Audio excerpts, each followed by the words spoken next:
Hello dear friends, मी तुषार आपणा सर्वांचं YouTube चॅनलमध्ये स्वागत करतो. लर्न विथ तुषार या यूट्यूब चॅनलमध्ये स्वागत करतो. लास्ट लेक्चरमध्ये आपण इव्हॉल्युशन, थिअरी ऑफ इव्हॉल्युशन हे शिकलो होतो की ॲक्च्युली फर्स्ट युनिसेलर ऑर्गॅनिझम कसा फॉर्म झाला, त्याच्यापासून मल्टीसेलर ऑर्गॅनिझम कसा फॉर्म झाला. आता आपण इथं या लेक्चरमध्ये पाहणार आहोत इव्हिडन्सेस ऑफ इव्हॉल्युशन. मग कोणकोणते इव्हिडन्सेस आहेत, मग इव्हिडन्सेस का द्यावे लागले, की इव्हॉल्युशन झालं आहे असं सांगावं लागलं, त्याच्यासाठी शास्त्रज्ञांना पुरावे द्यायला लागले. त्याच्यानंतर आपल्याला काही कार्बन डेटिंग मेथड आहे. समजा एखाद्या आपल्याला ह्युमन स्केलेटन सापडला तर त्याचं एज आयडेंटिफाय करावं लागतं. याच्यासाठी आपल्याला या लेक्चरमध्ये आपण काय काय शिकणार आहोत, इव्हिडन्सेस ऑफ इव्हॉल्युशन आणि आपण शिकणार आहोत कार्बन डेटिंग मेथड. जर आपण विचार केला इव्हिडन्सेस ऑफ इव्हॉल्युशन, मग कोणकोणते इव्हिडन्सेस आहेत बघा. जर आपण पहिला विचार केला तर आहे मॉर्फॉलॉजिकल इव्हिडन्सेस. मग मॉर्फॉलॉजिकल इव्हिडन्सेस म्हणजेच काय, की मॉर्फॉलॉजी म्हणजेच काय, स्टडी ऑफ एक्सटर्नल स्ट्रक्चर. कशाला म्हणतो आपण morphology? Study of external structure. मग जर आपण प्राणी असतील किंवा काही प्लांट्स असतील यांचं जर स्ट्रक्चर पाहिलं तर एक्सटर्नली त्यांचं जे स्ट्रक्चर असतं ते सेम असतं. कसं असतं? सेम असतं. मग त्यांची पोझिशन असेल, एखादं स्ट्रक्चर असेल, आईची पोझिशन असेल, नोजचं स्ट्रक्चर असेल, हे सगळं एक्सटर्नली जर आपण पाहिलं तर त्या ठिकाणी आपल्याला सगळे कॅरेक्टर आपल्याला सेम दिसतात. जर आपण नेक्स्ट आलो बघा ॲनाटॉमिकल, नावामध्येच आहे anatomy means study of internal structure. मग याच्यामध्ये आपल्याला काय शिकावं लागतं, की सगळे इंटरनल स्ट्रक्चर त्याचे कसे आहेत हेही आपल्याला पाहायचंय. त्याच्यानंतर कनेक्टिंग लिंक्स आहेत, दोघांमध्ये जोडणारी एक जी गोष्ट असेल, लिंक असेल, त्याला बोलतात कनेक्टिंग लिंक. त्याच्यानंतर असेल पॅलिओन्टॉलॉजिकल इव्हिडन्सेस आहेत, एम्ब्रिओलॉजिकल इव्हिडन्सेस आहेत आणि व्हेस्टिजियल ऑर्गन आपण असं म्हणतो. हे सगळे इव्हिडन्सेस आपल्याला या ठिकाणी शिकायचे आहेत. याच्यावरती आपल्याला क्वेश्चन किती मार्कला आलेला बघायला मिळतो? 3 मार्कला आपल्याला या ठिकाणी तो क्वेश्चन आलेला बघायला मिळतो. म्हणजे बऱ्याच वेळा आपल्याला याच्यावरती क्वेश्चन हा असतोच. एक तर या चार्टच्या फॉर्म मध्ये ते विचारतात किंवा कोणतेतरी 2 एक्झाम्पल्स त्या ठिकाणी आपल्याला ते द्यायला सांगतात. जर आपण पहिला इव्हिडन्सेस ऑफ इव्हॉल्युशन पाहिला तर त्याच्यामध्ये आहे मॉर्फॉलॉजिकल इव्हिडन्सेस. मॉर्फॉलॉजिकल म्हणजेच काय, की एक्सटर्नल स्ट्रक्चर कसं आहे, प्लांटचं कसं आहे आणि ॲनिमलचं कसं आहे. बघा, various similarities like structure of mouth, position of eyes and the structure of nostrils. आपण जर पाहिलं तर मग माउथचं स्ट्रक्चर कसं आहे, त्याच्यानंतर पोझिशन ऑफ आईज कसे आहेत आणि स्ट्रक्चर ऑफ नॉस्ट्रिल हे आपल्याला बऱ्यापैकी सिमिलर असलेलं बघायला मिळतं. एअर पिना, ज्याला आपण एक्सटर्नल एअर बोलतो, and thickly distributed hairs on the body R seen in animals. आपण जर सगळे ॲनिमल पाहिले बघा तर त्यांच्या बॉडीवरती थिकली डिस्ट्रीब्यूट झालेले आपल्याला हेअर्स बघायला मिळतात. जर आपण प्लांटचा विचार केला तर बघा, प्लांटचा विचार केला तर त्यांचे लीफचा शेप असेल, त्याच्यानंतर लीफ व्हेनेशन असेल. 2 प्रकारचं व्हेनेशन आपल्याला बघायला मिळतं, रेटिक्युलेट व्हेनेशन आणि पॅरलल व्हेनेशन असेल. त्याच्यानंतर लीफ पेट्यूल असेल, पेडिसेल असेल किंवा स्टॉक असेल, यांच्यामध्ये आपल्याला सिमिलरिटीज असलेली बघायला मिळतात. काही वेळेस आपल्याला हे पिक्चर दिलं जातं आणि आयडेंटिफाय दी अबव्ह फिगर, अशा फॉर्मॅटमध्ये आपल्याला क्वेश्चन हा विचारला जातो. This indicates that there are some similarities in those group and hence it proves that their origin must be same and must have common ancestor. मग मॉर्फॉलॉजिकल इव्हिडन्सेस मध्ये आपल्याला काय समजतं, की हे एकाच पूर्वजांपासून निर्माण झालेले असतील. यांचा जो अँसेस्टर असणार आहे तो कसा असणार आहे, कॉमन असणार आहे. आणि त्यांचं जर आपण ओरिजिन पाहिलं तेही आपल्याला कसं दिसणार आहे, सिमिलर असलेलं बघायला मिळणार आहे. जर दुसरा इव्हिडन्स आपण पाहिला तर कोणता आहे, ॲनाटॉमिकल इव्हिडन्सेस. म्हणजेच काय, की इंटरनल स्ट्रक्चर त्याचं कसं आहे आणि ते सेम आहेत का डिफरंट आहेत. जर ॲनाटॉमीचा आपण विचार केला बघा, तर ह्युमन हँडचा विचार केला तर त्याच्यानंतर फोरलेग ऑफ ऑक्स असेल, पटॅजियम ऑफ बॅट असेल आणि फ्लिपर ऑफ व्हेल असेल. यांचा जर आपण विचार केला तर इंटरनली सगळ्यांचं स्ट्रक्चर आपल्याला सेम दिसतं, परंतु यांचं जे फंक्शन आहे ते डिफरंट आहे बघा. म्हणजे ह्यूमन हँडचं फॉर एग्जांपल वर्कसाठी असेल, फोर लेग ऑफ ऑक्स चलने के लिए वो इस्तेमाल करता होगा, पटैजियम ऑफ बैट उड़ने के लिए इस्तेमाल करता है, फ्लिपर ऑफ वेल तैरने के लिए इस्तेमाल करता है. तो देखो इनका जो स्ट्रक्चर है वो अंदर से सेम है, लेकिन इनका फंक्शन अगर हम एनिमल टू एनिमल जाएंगे तो इनका फंक्शन भी वैरी होता है, लेकिन ज्वाइनिंग मात्र सेम होता है। See, there is no superficial similarity between human hand, then foreleg of ox, patagium of bat, flipper of whale. इसके अंदर हमको कोई सिमिलरिटीज नहीं दिखती है। तो यहां लिखा है, देखो, पटेजियम ऑफ बैट, ये सिंगुलर है, अगर प्लूरल है तो उसको हम पटेजिया बोलते हैं। क्या बोलते हैं? पटेजिया। अगर सिंगुलर है तो उसको हम बोलेंगे पटेजियम, प्लूरल है तो क्या बोलेंगे? पटेजिया। ये ध्यान में रखो। Similarly, use of each those structure is different in respective animals. प्रत्येकाचा यूज हा प्रत्येकामध्ये वेगळा आहे. However, there is a similarity in the structure of bones and joints of organs each of those animals. जे जॉईनिंग आहे हे मात्र आपल्याला त्या ठिकाणी सगळ्यांमध्ये सेम असलेलं बघायला मिळतं. आणि हे पण आपण सांगू शकतो की यांचे पण जे काही अँसेस्टर आहेत, यांचं इव्हॉल्युशन हे आपल्याला एका कॉमन अँसेस्टर पासून झालेलं बघायला मिळतं. हे होतं आपल्याला अॅनाटॉमिकल एव्हिडन्सेस. ओके. जर आपण पुढे आलो तर बघा आहे वेस्टिजियल ऑर्गन. मग वेस्टिजियल ऑर्गनला आपण शॉर्ट मध्ये जर लक्षात ठेवायचं म्हटलं तर याला आपण म्हणू शकतो रिटायर्ड ऑर्गन. काय म्हणू शकतो? रिटायर्ड ऑर्गन आपण म्हणू शकतो, कारण हे काय झालेले आहेत? रिटायर झालेले आहेत, आपल्या बॉडीमध्ये कार्य करणार नाहीत. अदरवाईज आपण रिटायर करायचे नाहीत. आपण असं करायचं नाही की एखाद्या गोष्टीचा युजच करायचं नाही, यूज नाही केलं तर मग ते रिटायर होणार आहेत. ओके, असं करायचं नाही. असं जर केलं तर मग काय होईल? आपली ही बॉडी कायमची रिटायर होऊन जाईल. ओके. मग वेस्टिजियल ऑर्गन वरती आपल्याला या ठिकाणी 3 मार्कला किंवा 1 मार्कला क्वेश्चन हा विचारलेला दिसतो. Degenerated or under developed useless organ of organism are called as vestigial organs. Degenerate झालेलं असेल, अंडर डेव्हलप्ड असेल, युजलेस असणार आहे. ओके, युजलेस असेल लिव्हिंग ऑर्गॅनिझम मधला तर ऑर्गन, त्याला आपण बोलणार आहोत वेस्टिजियल ऑर्गन. तर आपल्याला हे एक्झाम मध्ये विचारलं जातं. In living organisms sudden development of new tissues or organs for a living in a changing environment is not possible. अचानक एखादा टिश्यू निर्माण झाला, आपल्या बॉडीमध्ये अचानक काहीतरी बदल घडला तर ते आपण प्रॉपर काय करू शकत नाहीत, कोणत्याही गोष्टी हँडल करू शकत नाही. त्याच्यासाठी आपल्याकडे कोणत्याही प्रकारची सिस्टीम नाही. Instead existing organs undergo gradual change. मग अचानक आपल्याला काय त्यांच्यामध्ये चेंज झालेला बघायला मिळतो. Mostly a specific structure in the body is useful under certain situation. बघा, आपण सिच्युएशन नुसार बदलतो, तसंच आपल्या बॉडीमध्ये जर काही मेकॅनिझम मध्ये बिघाड झाला तर काही ऑर्गन सिच्युएशन नुसार त्या ठिकाणी काय करत असतात? वर्क करत असतात. However same structure under different situation may become useless or even harmful.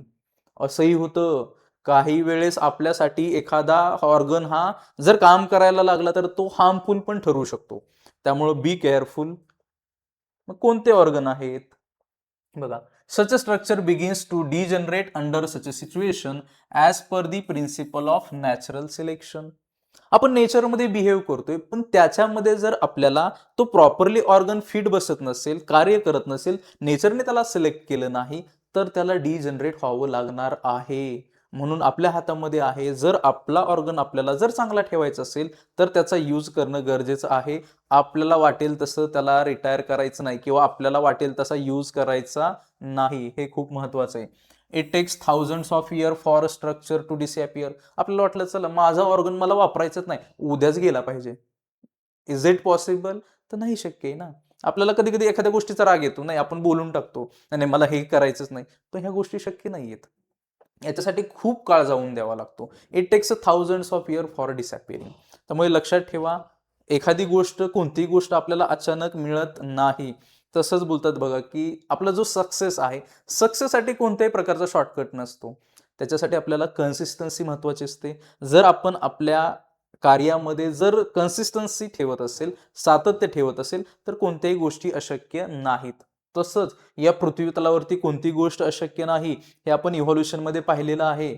Evolution झालं, प्रोटोप्लाझम तयार झाला, त्याच्यानंतर युनिसेल्युलर, कॉम्प्लेक्स ऑर्गॅनिझम, आणि मग आपण तयार झालो. म्हणजे माहित नव्हतं कुणाला की ह्युमन तयार होणार आहे. Such organs are seen in different phases of disappearance in a different animals. प्रत्येकामध्ये काहींमध्ये डिसअपिअर झालेले असतील, काहींमध्ये ते ऑर्गन युजफुल असतील, प्रत्येकाचं वेगळं असेल. प्रत्येकाचं म्हणजे ह्युमन टू ह्युमन आपण व्हॅरी म्हणू शकतो, पण ह्युमन टू अदर ॲनिमल्स असेल, आपण ते व्हॅरी करू शकतो. Such organ though non-functional in certain organisms, it may be functional in other organisms, it is not vestigial in other organisms. मला वाटलं की नाही माझ्यातला हा ऑर्गन युजलेस आहे, मग त्याच्यातला पण ऑर्गन तो युजलेसच झाला पाहिजे. असंच असतं आपलं पण. मला एखादी गोष्ट मिळत नाही की नाही, मग त्याला पण नाही मिळाली पाहिजे. असं नाही. एखादी गोष्ट जर आपल्यामध्ये कार्य करत नसेल, तर आपण त्याच्यामध्ये बदल केला पाहिजे. आपण आपल्यामध्ये बदल केला पाहिजे. आपण दुसऱ्यामध्ये बदल करायला जातो, तर हे कुठेतरी चुकीचं आहे. म्हणजेच काय बघा, एखादा ऑर्गन आपल्यामध्ये युजलेस आहे. आपल्यामध्ये युजलेस आहे. ह्युमन युजलेस नाही. तुम्हाला ह्युमनला युजलेस म्हणाला तर नाही. ह्युमन हा युजफुलच आहे. ओके. बट त्याच्यातले काही ऑर्गन्स हे युजलेस आहेत. मग अदर ॲनिमलचा जर आपण विचार केला तर त्यांच्यामध्ये आपल्याला ते युजफुल असलेले बघायला मिळतात. मग कोणते असतील ते बघा. अपेंडिक्स जो आहे हा काढला काय आपल्या बॉडीमध्ये ठेवला काय आपल्याला काहीच होणार नाही. जरी काढला तरी आपण जिवंत राहणार आहे आणि जरी बॉडीमध्ये असला तरी जिवंत राहणार आहे, कारण तो युजलेस आहे. ऑर्गन हा युजलेस आहे. Appendix is which is useful to human and useful useless human साठी आहे, useful fully functional organ in ruminants. अबे क्या होता है रुमिनंट्स? जो भी एनिमल्स क्या करते हैं, ऐसे मुंह ऐसे करके खाते हैं। देखो बहुत बहुत एक जगह बैठते हैं, बहुत ऐसे से मुंह फुलाकर खाते हैं, लेकिन वो क्या करते हैं देखो, रुमिनेशन करते हैं, रवंथ करतात. ह्युमन रवंथ करत नाही, तर गाय असेल म्हैस असेल हे रवंथ करतात. मग रुमिनंट्स म्हणजे रवंथ करणारे प्राणी, रुमिनेशन म्हणजे ती प्रोसेस करत आहेत. त्यांच्यामध्ये अपेंडिक्स हा युजफुल आहे. कशासाठी बघा, तर सेल्युलोज जे आहे, सेल्युलोजला डायजेस्ट करण्यासाठी सेल्युलेज एन्झाईम लागतं. ओके, जे आपल्या बॉडीमध्ये नाही. आणि जर चुकून आपण कच्चं अन्न खाल्लं, न शिजवलेलं अन्न खाल्लं, तर आपल्या बॉडीमधला अपेंडिक्स काय होतो, ऍक्टिव्ह होतो. आपला अपेंडिक्स दुखायला लागतो, आपला अपेंडिक्स काढून टाकायला लागतो. त्याच्याऐवजी जर आपण चांगलं शिजवलेलं अन्न खाल्लं, तर मला नाही वाटत की काही प्रॉब्लेम आपल्याला होणार आहे.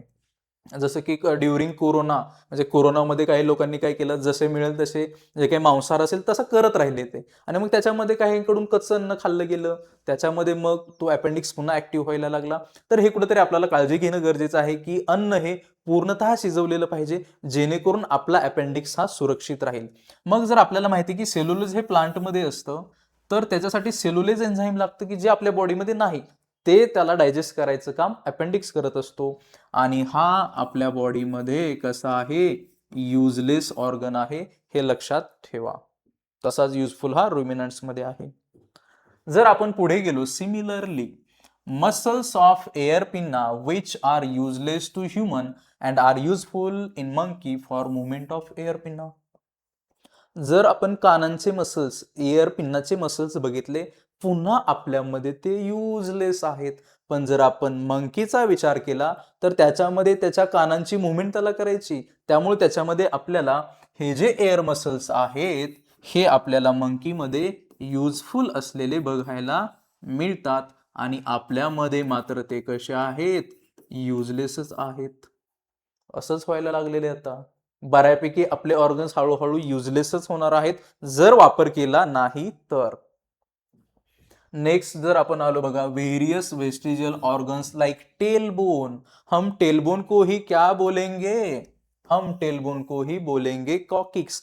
पहले हमको क्या थी, शेप्टी थी, टेल थी, अब वो शेप्टी है नहीं, तो शेप्टी की जगह क्या आ गया है, उसको वो शेप्टी गई और उसका जो रेमिनेंट पार्ट रह गया उसको हम क्या कहेंगे, टेलबोन कहेंगे या कॉकिक्स कहेंगे. ओके, तो ये भी हमारे अंदर यूजलेस है, इसका कोई इस्तेमाल नहीं होता है. लेकिन अगर हम दूसरे प्राणियों की बात करेंगे तो उनके अंदर ये यूजफुल है.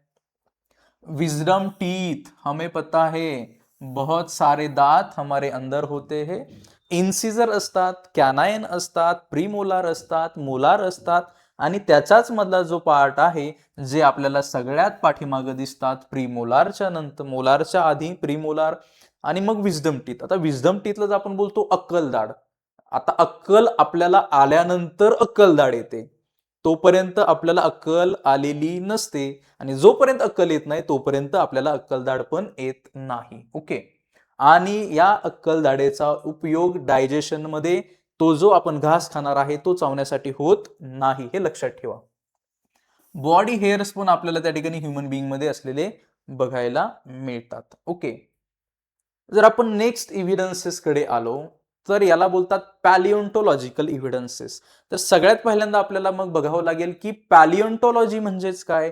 जर आपण विचार केला बघा, स्टडी ऑफ फॉसिल, काय, study of fossils is called as palaeontology.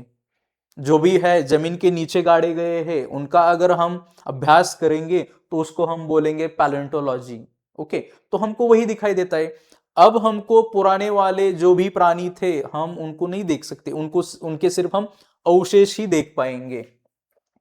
Large number of organisms get buried due to disaster like. अब कौन से डिजास्टर है, फ्लड है, फ्लड के बाद अर्थक्वेक आता है, वोल्केनो आता है. इनकी वजह से क्या हुआ, सारे एनिमल्स क्या हो गए, जमीन के नीचे चले गए क्योंकि डिजास्टर आ गया था तो जमीन के नीचे दब गए. तो क्या रह गया फिर, remnants and impressions of such organisms are remain preserve underground. Disaster आले, जमिनीच्या खाली गाडले गेले आणि म्हणून आपल्याला त्यांचा स्टडी करावा लागला. त्यांना आपण काय बोलतो, फॉसिल्स बोलतो. Study of fossils is an important aspect of study of evolution.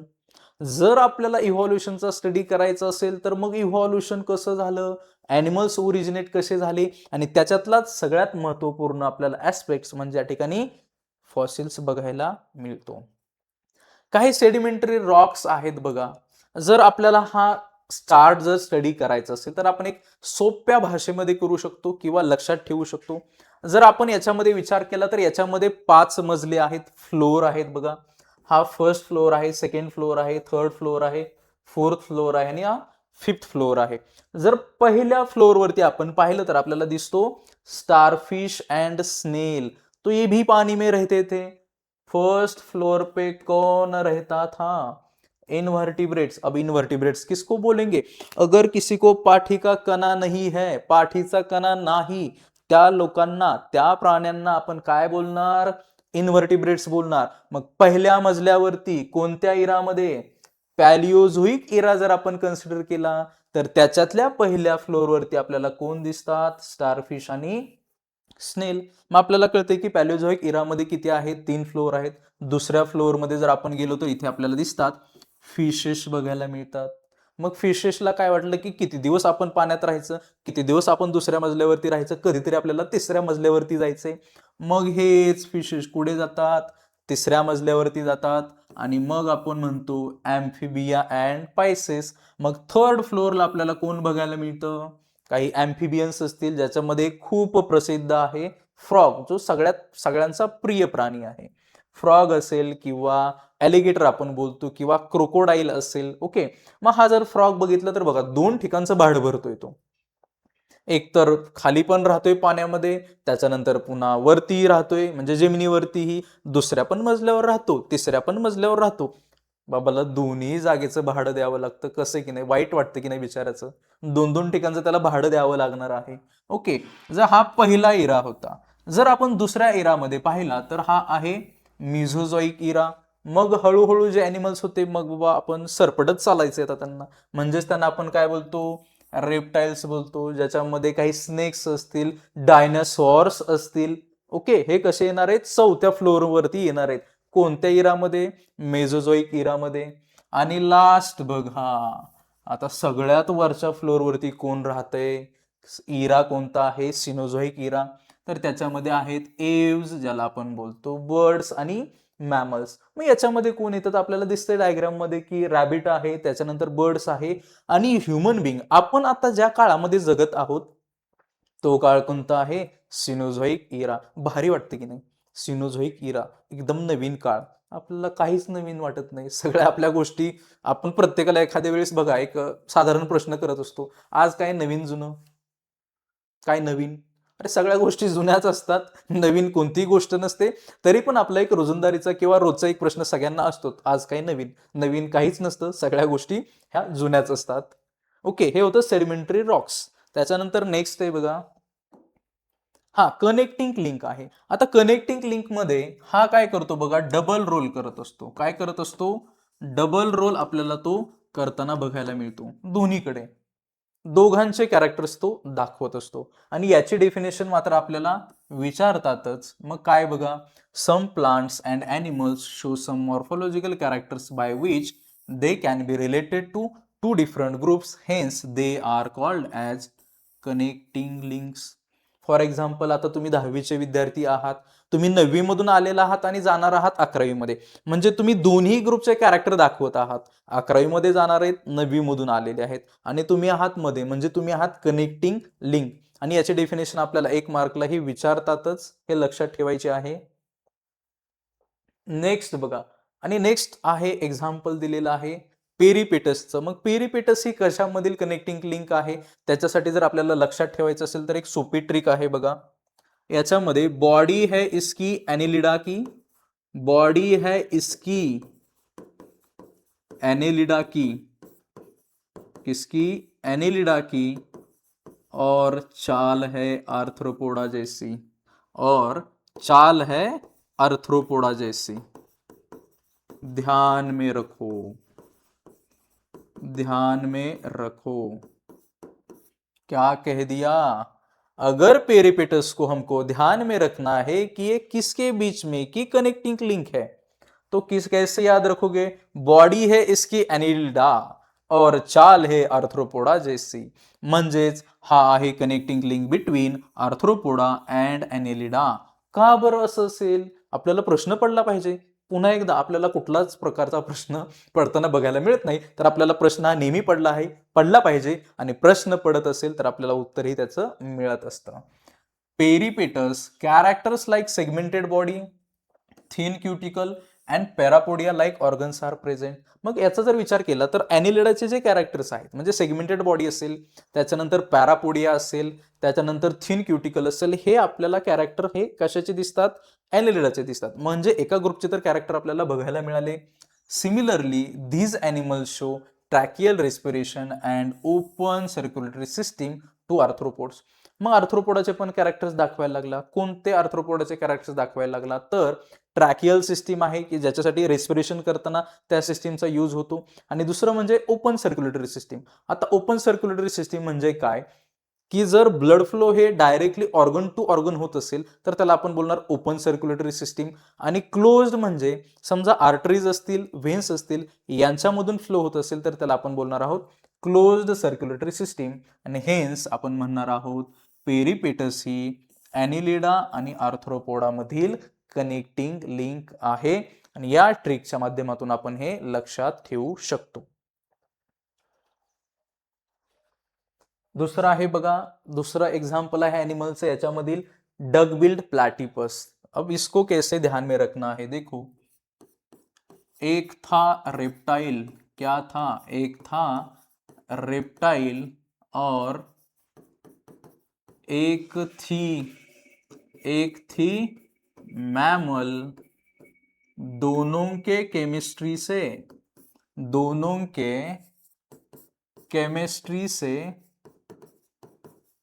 आया प्लैटिपस.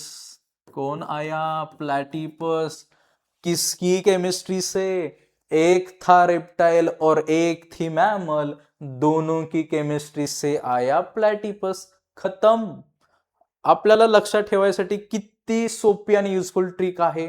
आपल्याला जर विचारलं की डग-बिल्ड प्लॅटिपस ही कशामधील कनेक्टिंग लिंक आहे, तर ती कशामधील आहे? रेप्टाइल आणि मॅमल मधील. झालं. एकदम सोप्या भाषेमध्ये आपण त्याला लक्षात ठेवू शकतो. ओके, जर आपण पुढे गेलो, मग बघा, जर आपल्याला रेप्टाइलचे कॅरेक्टर जर विचारले तर ते काय करतात?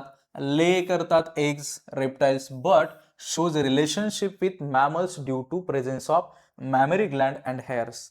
म्हणजे एका बाजूला हा जो डकबिल प्लॅटिपस आहे एग्स पण ले करतो, आणि जर दुसऱ्या बाजूला आपण पाहिलं तर तो काय करतोय, मॅमरी ग्लँड्स त्याच्यामध्ये आहेत. ते न्यूयंग वन जो आहे त्याला फीड करण्यासाठी आपल्याला मॅमरी ग्लँड्स बघायला मिळतात, आणि त्याच्या बॉडीवरती आपल्याला हेअर्स असलेलेही बघायला मिळतात. ओके, त्यामुळे ही ट्रिक प्रॉपरली लक्षामध्ये ठेवा, जेणेकरून तुम्हाला एक्झामच्या वेळेस ते आठवेल. रेप्टाईल अँड मॅमल, नाही तर तुम्ही फक्त केमिस्ट्रीच आठवाल.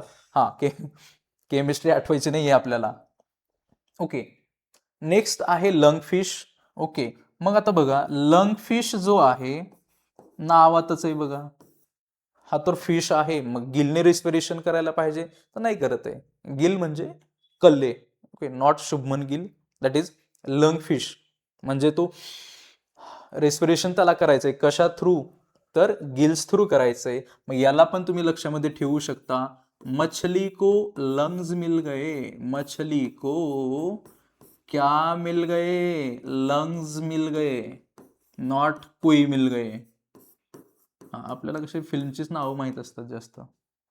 मछली को लंग्स मिल गया मतलब फिश है, उसको लंग मिल गया, पानी में रहता है लेकिन रेस्पिरेशन किससे करता है, लंग से करता है, ये ध्यान में हमको रखना है. तो ये किससी कनेक्टिंग लिंक है, पाइसेस एंड एम्फेबिया के बीच में. तो ये थोड़ा ध्यान में रखो, किसके बीच वाला एक कनेक्टिंग लिंक है. कैसे याद रखोगे, मछली को लंग्स मिल गया, तो मछली मतलब पाइसेस है, बाहर जाके रेस्पिरेशन करेगा लंग्स से, तो ये भी दिखाएगा कैरेक्टर एम्फीबिया का. These examples indicate that mammals are evolved from reptiles and amphibians from fishes. तो ये क्या बताता है की मॅमल्स रेप्टाईल पासून इव्हॉल्व झाले आणि अँफिबियन्स कशापासून इव्हॉल्व झाले, फिशेस पासून इव्हॉल्व झाले. ओके, प्रॉपरली हे तुम्ही लक्षामध्ये ठेवू शकता. ओके, आणि लास्ट एव्हिडन्स आहे बघा, एम्ब्रिओलॉजिकल एव्हिडन्सेस.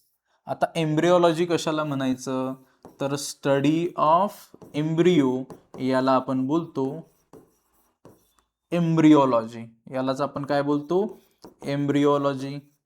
हे लक्षामध्ये ठेवा. एम्ब्रिओ कसा फॉर्म होतो, fusion of two gametes, either म्हणजे दोन्ही पण मेल अँड फिमेल गॅमेटचं फ्युजन झाल्यानंतर आपल्याला त्या ठिकाणी झायगोट, आणि झायगोटचं कन्व्हर्जन नंतर एम्ब्रिओमध्ये झालेलं बघायला मिळतं.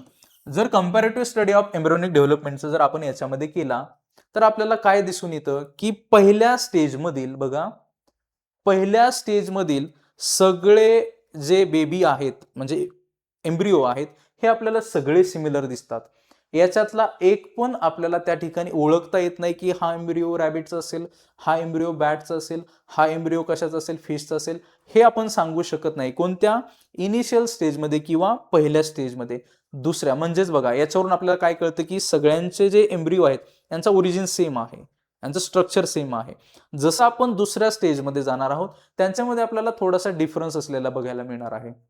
सगळ्यांचे प्राणी आहेत बघा, खूप आवडते प्राणीत फिश आहे, सॅलमँडर आहे, टॉर्टॉइज आहे, चिकन आहे, पिग सगळ्यात छान ॲनिमल आहे तो, त्याच्यानंतर काऊ आहे, रॅबिट आहे आणि मॅन आहे. मॅनचं एम्ब्रिओ बघा आपण लगेच आयडेंटिफाय करू शकतो. इथे जर थोडा पुढे आलो, थोडा ॲनिमल हा वेगळाच दिसतोय, जरा काहीतरी असं काहीतरी पुढे त्याचं बघा तोंड आलेलं आहे, आणि प्रत्येक आपल्याला गावामध्ये तर हे ॲनिमल असे बघायला मिळतच असतात. ओके, याच्यामध्ये एम्ब्रिओलॉजिकल एव्हिडन्सेसमध्ये आपल्याला काय बघायला मिळते की याच्यामध्ये पहिल्या स्टेजमधील एम्ब्रिओ हे सगळ्यांचे सेम आहेत, म्हणजे यांचे अँसेस्टर पण कसे आहेत आपल्याला सेम असलेले बघायला मिळतात.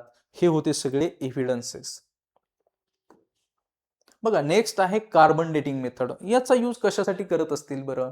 कार्बन डेटिंग म्हणजेच काय, एखादा ह्युमन बिंग असेल, एखादा प्लांट असेल, तो सिन्स बर्थ पासून कार्बन कंझ्युम करतो, आणि ज्या वेळेस त्याची डेथ होणार आहे त्यावेळेस त्याच्या बॉडीमधला जो कार्बन आहे तो काय होणार आहे, कमी होणार आहे. मग कार्बन जर कमी झाला त्याच्या बॉडीमधला तर काय होणार आहे, त्याचं वय आपल्याला काढावं लागतं. मग कार्बन डेटिंग मेथडचा यूजच तो आहे. ओके, काय यूज आहे बघा, carbon consumption of animals and plants stops after death.